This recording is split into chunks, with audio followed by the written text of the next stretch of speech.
Vamos agora recapitular isso aqui. Tudo que eu falei até agora foi adição de vetores. Adição de vetores no mesmo sentido. O que é que eu vou fazer? Vou somar os módulos e manter o sentido. Adição de vetores que têm sentidos opostos. O que é que eu faço? Eu subtraio os módulos. Subtraio os módulos e mantenho o sentido do vetor que tem maior módulo. Adição de vetores que são perpendiculares. Primeiro, você tem que aplicar ou a regra do paralelogramo, se tiver dois vetores saindo do mesmo ponto, ou a regra da poligonal, se tiver um chegando e outro saindo.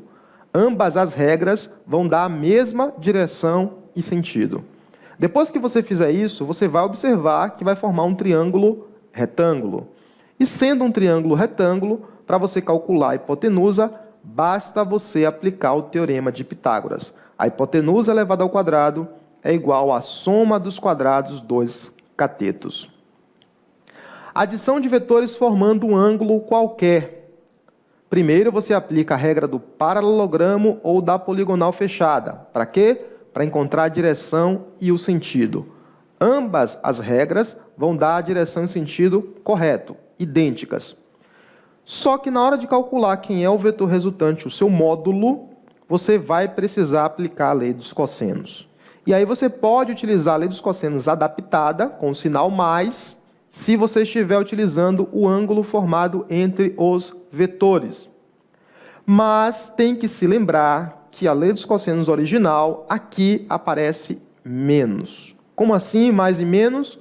Relembrando, alfa é esse ângulo daqui, de fora. Beta é esse ângulo aqui, de dentro. A lei dos cossenos original, eu tenho que utilizar o ângulo que está oposto ao lado que eu quero calcular. Se eu fosse usar aqui, eu usaria menos cosseno de beta. Mas como o cosseno de um é o negativo do outro, então eu posso trocar utilizando o cosseno do ângulo que é suplementar, mas o sinal que está aqui eu preciso trocar. Então, esta é a nossa recapitulação sobre adição de vetores. Dando continuidade, agora vamos aprender a subtrair vetores. Subtrair vetores é diferente de adicionar vetores com sentidos opostos, tá? Então, aqui eu estou subtraindo vetores. O que vem a ser a subtração de vetores? Vale para vetores que têm a mesma direção e vale para vetores que têm direções diferentes. Nesse caso, eu vou considerar um caso clássico que acontece quando a gente estuda a quantidade de movimento, ou momento linear.